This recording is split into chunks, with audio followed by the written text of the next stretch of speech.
नमस्कार दोस्तों, मेरा नाम है विशाल। आप सबका स्वागत है स्टॉक बॉक्स के बिजनेस स्टैंडर्ड एनालिसिस वीडियो में। अगर आपको पसंद है बिजनेस स्टैंडर्ड न्यूज़पेपर के आर्टिकल्स का एनालिसिस, अगर आप जानना चाहते हैं कि जो भी इकोनॉमिक इवेंट्स हो रहे हैं और बिजनेस इवेंट्स हो रहे हैं या पॉलिसी इवेंट्स पूरे दुनिया में, उनका क्या इम्पैक्ट हो सकता है आपकी लाइफ पर, उनका कॉज और इफेक्ट, तो अभी इस चैनल को सब्सक्राइब कर लीजिए। शुरुआत करते हैं आज के सबसे पहले आर्टिकल से। ये कह रहा है कि first food now fuel, government cuts LPG cylinder prices by 200 रुपये to fight inflation। तो पहले फूड और अब फ्यूल। गवर्नमेंट ने कट किया है LPG सिलेंडर का दाम 200 रुपये से, और इसका रीजन उन्होंने कहा है इन्फ्लेशन को कम करना। देखिए, मैं आपको बता दूं, इन्फ्लेशन बढ़ना इस वक्त गवर्नमेंट के लिए बहुत बड़ा हेडेक हो सकता है।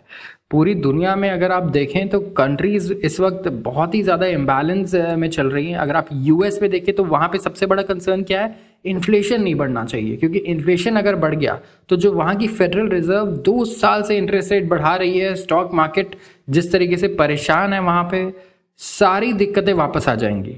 और उसी तरीके से सेम अगर इंडिया में इन्फ्लेशन कंट्रोल नहीं हुआ तो इंटरेस्ट रेट्स आरबीआई को फिर से बढ़ाने पड़ जाएंगे, आपके लोन्स एक्सपेंसिव हो जाएंगे, स्टॉक मार्केट भी नीचे जा सकता है वहाँ से काफ़ी।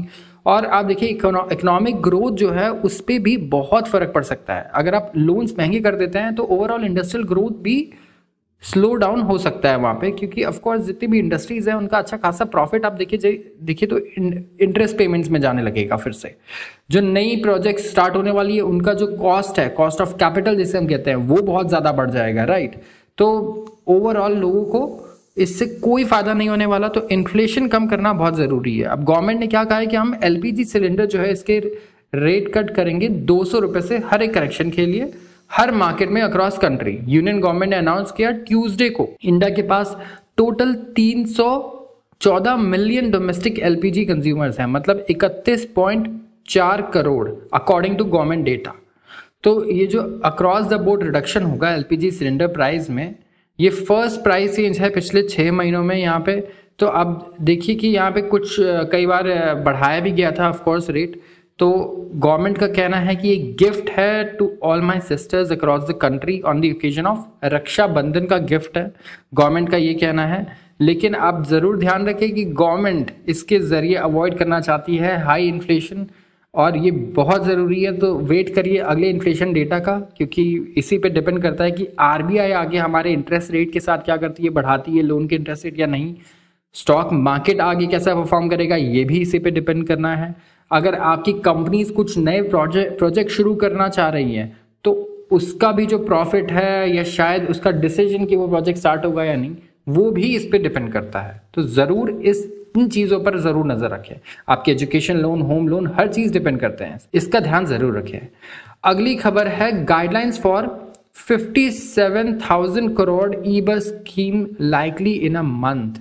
अब देखिए, इंडिया में लोग पूछते रहते हैं कि इन्वेस्टमेंट से रिलेटेड न्यूज़ बताइए, तो देखिए ये एक इन्वेस्टमेंट से रिलेटेड भी न्यूज़ बहुत इंपॉर्टेंट है। अगर आप देखें तो गवर्नमेंट चाहती है ग्रीन व्हीकल्स आए सबसे पहले पब्लिक मोबिलिटी स्पेस में। गवर्नमेंट कह रही है देखिए, आप अपना कार और बाइक तो रखिए या नहीं रखिए, ये आपकी मर्जी है, भी हम प्रमोट करेंगे। ऑफकोर्स ऐसी पॉलिसीज़ हैं, सब्सिडीज़ हैं, जिसकी वजह से इलेक्ट्रिक व्हीकल्स प्रमोट हो रही हैं, पैसेंजर व्हीकल्स।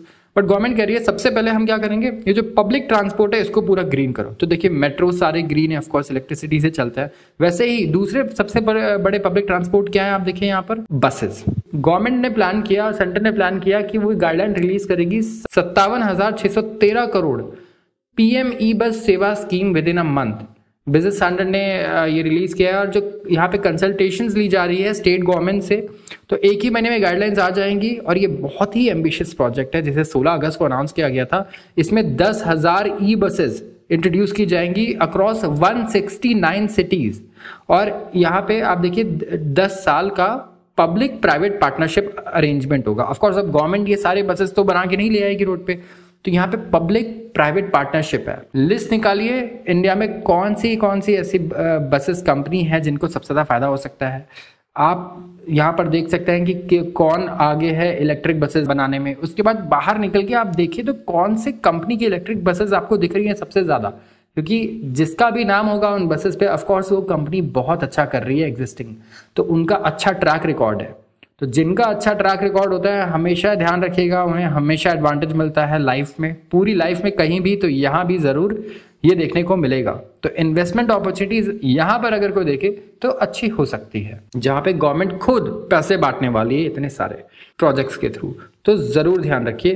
169 सिटीज़ में आनी है, 10,000 बसेस, 10 साल का पब्लिक प्राइवेट पार्टनरशिप है यहाँ पे, और अच्छा खासा एम्बिशियस ये प्रोजेक्ट है। तो शुरुआत करते हैं दूसरे आर्टिकल की। Gadkari launches world's first BS6 compliant flex fuel car. हमारे जो union minister of road transport और हाईवेज, उन्होंने, नितिन गडकरी जी ने ट्यूसडे को अनवील किया एक प्रोटोटाइप। ये प्रोटोटाइप क्या था? दुनिया का सबसे पहला Bharat stage BS6 compliant electrified flex fuel car. ये डेवलप किया है टोयोटा किर्लोस्कर मोटर ने। ये कार जो है 100% एथेनॉल पे चलती है और ये बेस्ड है टोयोटा इनोवा हाई क्रॉस पर। ये कवर कर सकती है 40% of its distance on ethanol और रिमेनिंग 60% जो है वो चलेगी इलेक्ट्रिक पे। और पेट्रोल इंजन को आप यहाँ कर दीजिए शट ऑफ। तो यहाँ पर एथेनॉल की डिमांड बहुत ज़्यादा बढ़ने वाली है। तो जो लोग इन्वेस्टमेंट करना चाहते हैं, आप देखिए कि एथेनॉल में क्या स्कोप बढ़ सकता है इससे।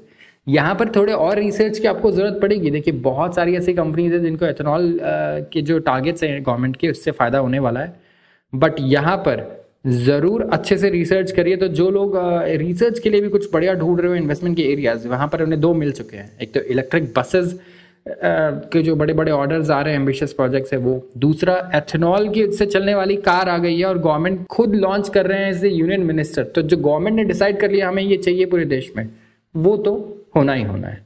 तो यहाँ पे जो फ्लेक्स फ्यूल व्हीकल्स हैं ये इंट्रोड्यूस हो चुकी है इंटरनेशनली। पहले भी टोयोटा ने लॉन्च किया है flex fuel version of its Corolla, last year launch किया था। और ये फर्स्ट फ्लेक्स फ्यूल व्हीकल है जो कंप्लायंट है इंडिया के BS6 एमिशन स्टैंडर्ड से अकॉर्डिंग टू द कंपनी। तो ज़रूर कमेंट करिए इसके बारे में। अगर किसी के पास कोई बढ़िया रिसर्च है एथेनॉल की, कौन सी कंपनीज आपको लगती है कि इन्वेस्टमेंट के लायक है इस वक्त, जिनको सबसे ज़्यादा इससे फ़ायदा हो सकता है अगले 5 साल में। आते हैं अगले आर्टिकल में। बहुत ही इंपॉर्टेंट और गंभीर आर्टिकल है ये। दिल्ली रेसिडेंट्स में lose 12 years of life to pollution. ये आर्टिकल कह रहा है कि दिल्ली में रहने वाले जो लोग हैं अपनी लाइफ का 12 साल शायद लूज कर दे पोल्यूशन को। मतलब वो जितना भी जीने वाले ऑन एन एवरेज वो 12 साल कम जिएंगे। कैपिटल सिटी जो है हमारी दिल्ली, ये दुनिया की सबसे ज़्यादा पोल्यूटेड सिटी है एयर क्वालिटी लाइफ इंडेक्स के अकॉर्डिंग। दिल्ली इमर्ज करके आई है as world's most polluted city in new study.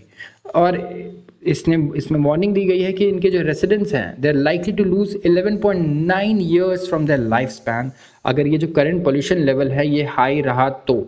और ये लेवल सेट किया गया है वर्ल्ड हेल्थ ऑर्गेनाइजेशन के द्वारा। तो जो एयर क्वालिटी लाइफ इंडेक्स है ये रिलीज की गई एनर्जी पॉलिसी इंस्टीट्यूट के द्वारा यूनिवर्सिटी ऑफ शिकागो। और इसने दिखाया कि इंडिया के जो 1.3 बिलियन लोग हैं वो उन एरियाज में रहते हैं जहाँ पे एनुअल एवरेज पार्टिकुलेट पोल्यूशन जो है ये एक्सीड करता है 5 माइक्रोग्राम्स पर क्यूबिक मीटर। और ये लिमिट जो प्रिस्क्राइब की गई है WHO द्वारा उससे ज़्यादा है। इस रिसर्च में ये भी पता चला कि 67.4% की जो कंट्री पॉपुलेशन जो है हमारी वो ऐसे एरियाज में रहती है जहाँ पे हमारा जो खुद का नेशनल एयर क्वालिटी स्टैंडर्ड है वो है 40 माइक्रोग्राम्स पर क्यूबिक मीटर। तो स्टडी ने कहा कि जो पार्टिकुलेट एयर पोल्यूशन PM 2.5 जो पार्टिकल्स हैं ये शॉर्ट करते हैं average Indian life expectancy by 5.3 years। तो देखिए खबर तो बहुत ही ज़्यादा आप देखिए गंभीर है। लोग ऑफ कोर्स इसे सीरियसली नहीं लेते, लेकिन आप दिल्ली में अगर रहते हैं तो आपके पास डेली मैसेजेस आते होंगे कि आज एक्सरसाइज ना करें, बाहर निकल के पार्क में जॉग ना करें क्योंकि पोल्यूशन लेवल ज़्यादा है। और इस तरीके गवर्नमेंट भी बहुत सारे मेजर्स लेती है, स्पेशली सर्दियों में जब पोल्यूशन इंक्रीज हो जाता है काफ़ी ज़्यादा पोल्यूशन का लेवल, तो बहुत ही कंसर्निंग है। ज़रूर मैं यहाँ पे सजेस्ट करूँगा कि लोग कुछ स्टेप्स लें। यहाँ पर एयर प्योरीफायर अगर वर्क करते हैं तो उसे यूज़ करें।